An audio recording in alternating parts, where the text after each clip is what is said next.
ውድብ ሳልሳይ ወያነ ትግራይ አባሉ ሸዊት ውዳሴ ከምስ ተኣሰሩ ዕላው ገይሩ እቲ ማእሰርቲ ሰላማውያን ተቃልስቲ ካብ ዓውዲ ፖለቲካዊ ቃልሲ ንምድፋእ ዝግበር ተግባር ይኽብል እውን ኮኒንዎም ኣይተ ጌታቸው ረዳ ኣብ ማሕበራዊ ሚድያ ኣብ ዘሕለፍዎ ጽሑፍ ምስ ቀባሪኹም ኣይትበኣሱ ክብሉ ገሊጾም ብዝርዝር ክነስምዐኩም ኢና ፕሮፓጋንዳ ጸለመ ስርዓት ብልጽግና ኣብ ልዕሊ ትግራይ ተጠናኺሩ ቀጺሉ ተባሂሉ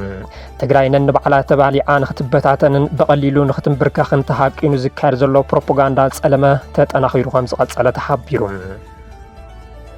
ስርዓት ብልጽግና ኣብ ምዕራብ ትግራይ ንዝርከብ ኣርሚ ሰብዓ ንምፍራስ 150 ሚልዮን ቅርሺ ከም ዝመደበ ተፈሊጡ ብልጽግና ነቲ ኣርሚ ንምፍራስ 7 ግዜ ከም ዝፈተነ እውን ተሓቢሩ ኣሎ እቲ ስርዓት ኣስታት 500 ኣባላት ኣርሚ ሰብዓ ኣብ ኣዋሽ 40 ስልጠና ተሓድሶ ይወስደሉ ምዋሉ እውን ዝፍለጥ እዩ መንግስቲ ኢትዮጵያ ኣብ አዲስ አበባ ግሰሰው መሰላትን ስጉምቲ ኣብ ልዕሊ ሚድያታትን ይወስደሎ ክብል ቀዳምነት ንሰው መሰላት ኢትዮጵያ አፍሊጡ እቲ ትካል አካይደዩ ኣብ ዘሎ ዳህሳስ ኣብ እዋን ዋዕላ ሕብረት አፍሪካ ብርክ ዝበሉ ዜጋታት ብዘይ ሕጊ ከም ዝተኣሰሩ ኣረጋጊጸ ኢሉ ሰላም ኣብ ሩሑን ቀረባን ብምዃን ንትግራይ ቱዴይ ትከታተሉ ዘለኹም ክቡራትን ክቡራን ከመይ ትኾኑም ዕለታዊ ዜናታት ዓበይቲ ነጥብታት ብምቕዳም ጀሚርና ኣለና ንቻናልና ላይክ ሼርን ሳብስክራይብ እናገበርኩም ንኽትከታተሉና ብኽብሪ ብምዕዳም ናብ ዝርዝሮም ክንሓልፍ ሰናይ ጻንሒት ውድብ ሳልሳይ ወያነ ትግራይ አባሉ ሸዊት ውዳሴ ከምስ ተኣሰሩ ዕላው ገይሩ እቲ ማእሰርቲ ሰላማውያን ተቃልስቲ ካብ ዓውደ ፖለቲካዊ ቃልሲ ንምድፋእ ዝግበር ተግባር ይኽብል እውን ኮኒንዎም ውድብ ሳልሳይ ወያነ ትግራይ ሳውት ኣብ ገጽ ማሕበራዊ ሚድያ ኣብ ዘወዝዖ ጽሑፍ ንጡፍ አባል ውድብና ብጻይና ሸዊት ውዳሴ ኣብ ከተማ መቐለ ኣብ ስሩዕ ስሩሕ እናሃለወ ብዕጡቃት ተኣሲሩ ኢሉ እቶም ዕጡቃት ክብል ዝጸውዖም ፖላዊስ ናይ ቤት ፍርዲ ትእዛዝ ከይሓዙን ብሃንደበትን ካብ ዝነበረሉ ቦታ ከም ዝወሰድዎ ብምግላጽ እዚ ኣብ ልዕሊ ብጻይና አባልና ዝተፈጸመ ግፍዓዊ ተግባር አካል ሰላማዊ ፖለቲካዊ ቃልስን ሰላማውያን ተቃልስቲ ናይ ምጥፋእ እኩይ ተግባር አባላትን አመራርሕን ውድብና ብምእሳር ብምፍራሕን ራዕዲ ብምፍጣርን ካብ ዓውዲ ፖለቲካዊ ቃልሲ ክወጹ ናይ ምድፋእ ኣዝዩ ድሕሩን ጨካንን ተግባር ይኽብል ኮኒንዎም እቲ ውድብ ነቲ ኩነታት ብቐረባ ይከታተሎ ከም ዘሎ ብምግላጽ ብህጹጽ ንኽፍታሕ እውን ኣተሓሳስዩ ሸዊት ውዳሴ ሎሚ 4 መጋቢት 2018 ዓመተ ምህረት ሰዓት 5 ፈረቓን ቅድሚ ቀትሪ ካብ ሆቴል ሊባኖስ ብፖሊስ ተታሒዙ ናብ ጣብያ ዓዲ ሓቂ ከም ዝተወሰደ ዝወጹ ሓበሬታታት የመልክቱ መምህር ዩኒቨርሲቲ መቐለ ዝኾነ ሸዊት ውዳሴ ብማሕበራዊ ሚድያ ኣብ ትግራይ ንዘሎ ኣመራርሓ ጊዜያዊ ምምሕዳርን ሕወሓትን ብምንቃፍ ዝፍለጥ ኮይኑ ኣብ ቀረባ እዋን ድማ ናይ ባዕሉ ዩቲዩብ ከፊቱ ነቐፌታታት ክቐርብ ምጽንሑ ዝፍለጥ እዩ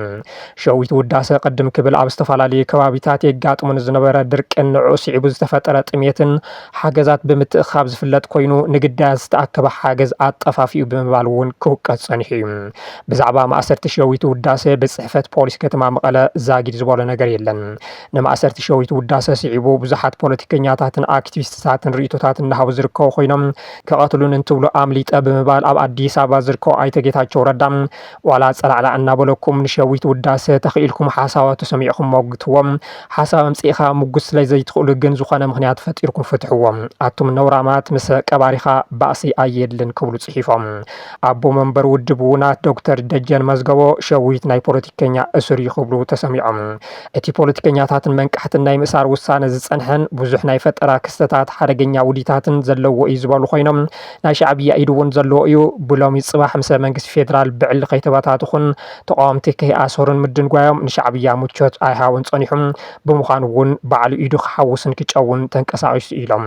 ኣነ ባዕለይ ቀዳማይ ኢላማ ነይረ ዝበሉ ዶክተር ደጀን ስለ ዘይተከኣለ ግና ኣምሊጡ ፈርጢጡ ኢሉ ሕርቃኑ ክገልጽ ማንም ኣይቀደሞን እቲ ዝተሓሰበ ውዲት ከምዚ ይሁሉ ዝርዝር መብርሂ ሂቦም ኣብ መኸተ ስለ ዘለና ዝተዓናቐፉና ጸረ መኸተ ብዝብል ክትሓዙ ናይ መኸተ ጉዳይ ስለ ዝኾነ ናብ ቤት ፍርዲ ኣይቐርቡን ኣብ ግላሳ መጽንሒ ክጸንሑ ይግበር እያ ትብል ክብሉ ካበይ ከም ዝረኸብዎ ዘይገለጽዎ መረዳእታ ወዚዖም ኣሎም ሸዊት ውዳሴ ካብቶም በዚ መንገዲ ክትሓዙ ዝተመልመሉ ሓደ እዩ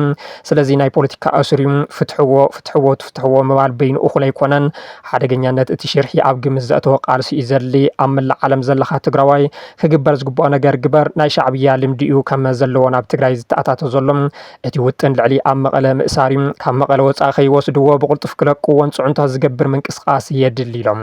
ቅድሚ ሕዚ እውን ጀነራል ጉዑሽ ገብረ ተኣሲሩ እናሃለወ ናብ ኣስመራ ወሲዶምዎ ብምባል ወረ ዝነዝሑ ዝነበሩ ኮይኖም ሕዚ እውን ብተመሳሳሊ ነዚ ኣጀንዳ የንበድብድዎ ኣለዎም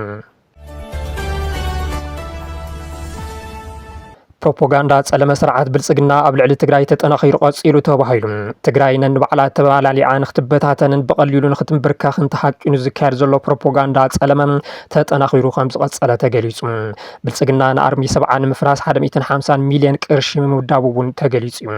ኣብዚ ሰሙን ፕረዚደንት ታደሰ ወረደ ካብ ስልጣን ብምልዓል ብኣማኑኤል ኣሰፋ ተተኪኦም ኣባላት ኣርሚ ሰብዓ ኣብ ኣዋሽ ኣርባ ዓፋር ስልጠና ተሃድሶ ይወስደሎም ህወሓት ምስ መንግስቲ ፌደራል ኣብ ኣዲስ ኣበባ ይደራደረሎ በዚ እውን ጽምዶ ፈሪስ ወዘተ ዝብሉ ብዕራይ ወለድ ሕሶታት ኣካልቲ ንትግራይ ብዘይ ጥይት ንምብታን ሰፈሓሰ ውዲት ከም ዝኾነ እዩ ብዙሓት ዝገልጹ ዘለዉ እዚ ንፕረዚደንት ታደሰ ወረደ ቅርበት ካብ ዘለዎም ሰማያዊ እውን ምድጋፉ ኣብ ውሽጢ ቤት ጽሕፈት ፕረዚደንት ትግራይ እውን ካሊእ ጸገም ከም ዘሎ መርኣያ እዩ ዝብሉ ኣይተስኣኑም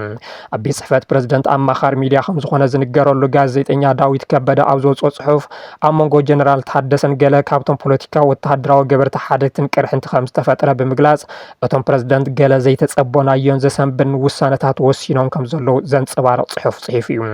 እዚ መልእኽቲ ብዘየፍልጦ ጀነራል ታደሰ ወረደ ወፂኡ ኢልካ ንምድምዳም እኳ ዝኸብድ እንተኾነ ምክትል ፕረዚደንት ኣማኑኤል ኣሰፋ ግና እቲ ሓበሬታ ሕሶት ምዃኑ እዮም ገሊፆም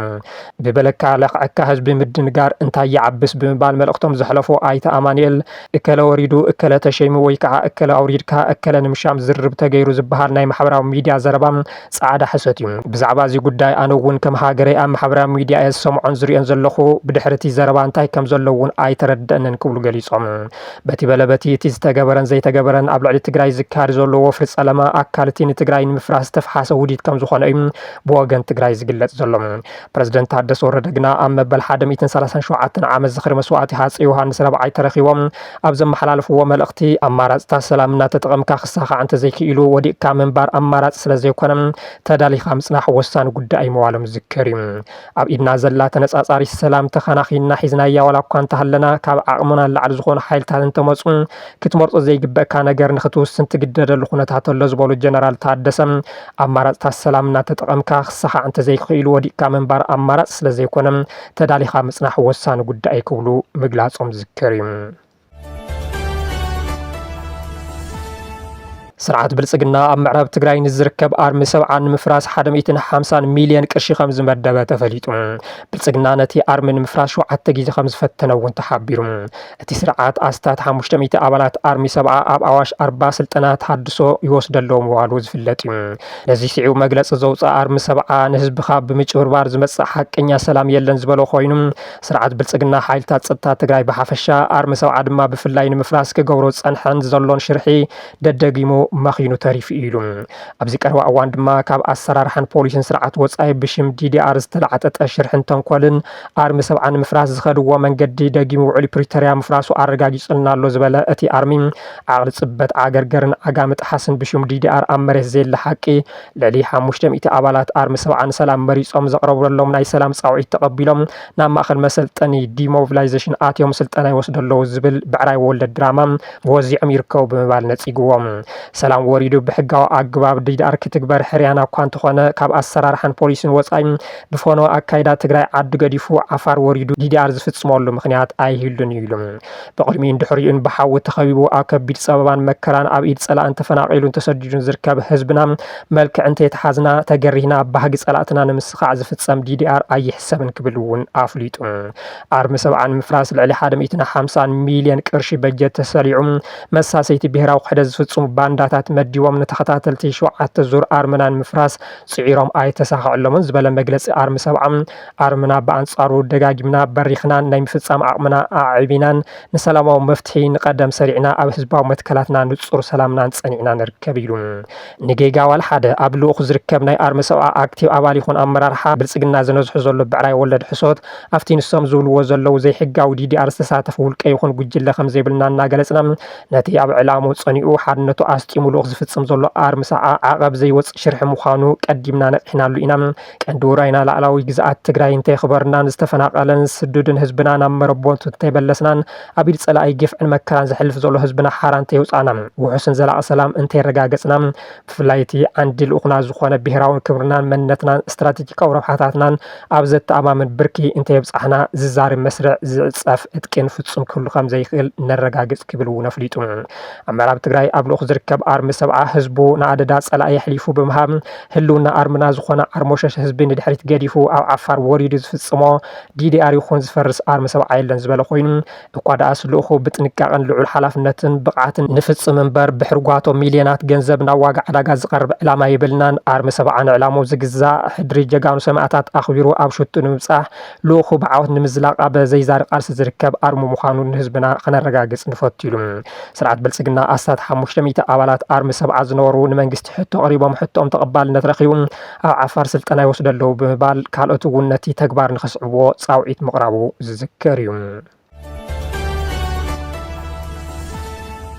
መንግስቲ ኢትዮጵያ ኣብ ኣዲስ ኣበባ ግሰት ሰብኣዊ መሰላትን ስጉምቲ ኣብ ልዕሊ ሚድያታትን ይወስድ ኣሎ ክብል ቀዳምነትን ሰብኣዊ መሰላት ኢትዮጵያ ኣፍሊጡ እቲ ትካል ኣካይደዩ ኣብ ዝበሎ ዳህሳስ ኣብ እዋን ዋዕላ ሕብረት ኣፍሪካ ብርክት ዝበሉ ዜጋታት ብዘይ ሕጊ ከም ዝተኣሰሩ ኣረጋጊጸ ኢሉ ኩነታት ትንተና ሰብኣዊ መሰላት ኣብ ኣዲስ ኣበባን ቀይዲ በትኺ መንግስታዊ ስጉምትታት ኣብ ልዕሊ ሚድያታትን ብዝብል ሰፊሕ ጽሑፍ ዘውፅአ ትካል ቅድሚያ ንሰብኣዊ መሰላት ኢትዮጵያ ኣብ ሰሙን ዋዕላ ሕብረት ኣፍሪካ ብዘይ ትእዛዝ ቤት ፍርዲ ምእሳርን ምግሃስ ሰብኣዊ መሰላትን ከምኡውን ቀይዲ በትኺ መንግስታዊ ስጉምትታት ኣብ ልዕሊ ሚድያታት እናተፈጸሙ ከም ዝርከቡ ኣፍሊጡ ኣብ መፋርቂ ወርሒ ጥሪ ኣብ ኣዲስ ኣበባ ዋዕላ ሕብረት ኣፍሪካን ፎረም ኣፍሪካ ጣልያንን ኣብ ዝተኻየደሉ ቀደም ብዘይ ፍቃድ ምእሳርን ምግሃስ ሰብኣዊ መሰላትን ከም ዝተፈጸመ ብመርትዖ ኣረጋጊጸ ዝበለት ትካል ኣብታ ከተማ ዝካየዱ ዓበይቲ ዋዕላታት ንግሰት ሰብኣዊ መሰላት መሳለጥቲ ኮይኖም የገልግሉ ከም ዘሎ ሓቢሩ ቅድሚ ሕዚ ብወግዓዊ ናብቲ ትካል ዝቐረበ ጥርዓናት እኳ እንትነበሩ ምድግጋም ናይዞም ፍጻመታት ስርዓታዊ መእረምትታት ከም ዘይተገበረሉ እውን ኣመልኪቱ ብመሰረት ዘይቲ ትካል ብምርመራ ዘረጋግጾም ርካቦታት ዕላው ዝገበረ ኮይኑ ምስ ግዳያት ስድራ ብዝገብሮ ቃለ መሕተትን ትዕዝብቲ ቦታታትን ኣብ ብዙሓት ክፍለ ከተማታት ማለት እውን ካብ ከባቢ መናሃርያ ዝተተሓዙ ኣብ ፖሊስ ጣብያ ላምበረትን ክፍለ ከተማ የካን ተኣሲሮም ከም ዝርከቡ ኣብ ክፍለ ከተማ ቦሌ ኣብ መገናኛን ከባቢውን ዝተኻየዱ ስርሒታት ኣብ ክፍሊ ፖሊስ ክፍለ ከተማ ቦሌ ፖሊስ ጣብያ ወረዳ ቦሌ 6 ፖሊስ ጣብያ ኣደይ ኣበባ ኣብ ክፍለ ከተማ ኣቃቂ ቃሊቲ ኣብ ብዙሓት ኣብያተ ማእሰርቲ ተኣሲሮም ከም ዝርከቡ ምርጋጹ ዕላው ገይረሎም ኣብ ከይዲ እዚ ሓያሎ ግሰት ሰብኣዊ መሰላት ከም ዝተፈጸሙ ብምሕባር እሱራት ብዝኾነ ገበን ከይተኸሰሱ ወይ ኣብ ቤት ፍርዲ ከይቀረቡ ንልዕሊ ሓደ ሰሙን ተኣሲሮም ምርካቦም እዚ ድማ ነቲ ዜጋታት ብዛዕባ ነጻነትን ሕገ መንግስታዊ መሰል ሓለዋን ድሕነትን ዝጠሓሰ ከም ዝኾነ እቲ ትካል ገሊጾሎም ኣብ መዓልታዊ ስራሕቲ ዝተዋፈሩ ከይተረፉ ከካብ ከባቢኡ ከም ዝተኣሰሩ ብመርትዖ ኣደጊፉ ሰነድ ዘዋደደ ቅድሚያ ንሰብኣዊ መሰላት ኢትዮጵያ ብዛዕባ ክግበሩ ዝግብኦም መፍትሕታት እውን ኣነፂር እዩ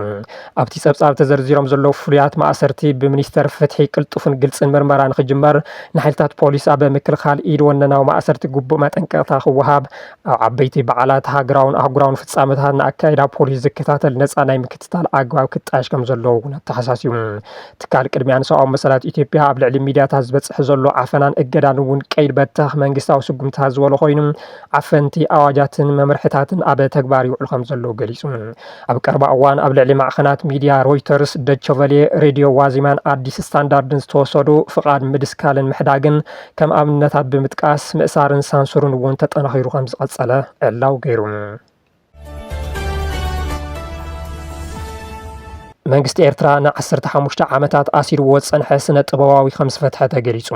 ኣብ ኤርትራ ብፍላይ ኣብቲ ጋዜጣታት ብሕቲ ዓንቢበናሉ ዝነበራ ካብ 1997 ክሳብ 2001 መድረኽ ፍሉጥ ካርቲኒስታን ቀይዓን ዝነበረ መምህር ቢንያም ሰሎሞን ድሕሪ 15 ዓመታት ማእሰርቲ ከም ዝተፈትሐ ስድርኡ ንቢቢሲ ኣረጋጊጾም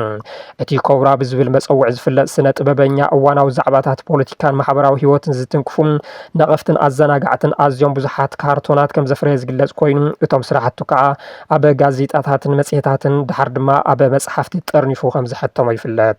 ቢንያም ሰቲት ጽጌናይ ቀስተ ደመና መቃልሕ ዘመን ኣድማስ ዝተባሃላ ፍሉጣት ጋዜጣት ብሕቲ ካርቶናቱ የሕትም ዝነበረ ኮይኑ ጸኒሑ ድማ ኣብታ ናይ መንግስቲ ቅርበት ከም ዝነበራ ትፍለጥ ትርክታ ዝተባሃለት ጋዜጣ ማሕበር መናእሰያትን ተምሃሮን ብቐጻልነት ኣዳላዊ ካርቶን ከም ዝነበረ ይግለጽ መምህር ቢንያም ረቂቕነት ገዛኢ እዩ ትብል መጽሓፍ ከም ዝሕተመ ዝግለጽ ኮይኑ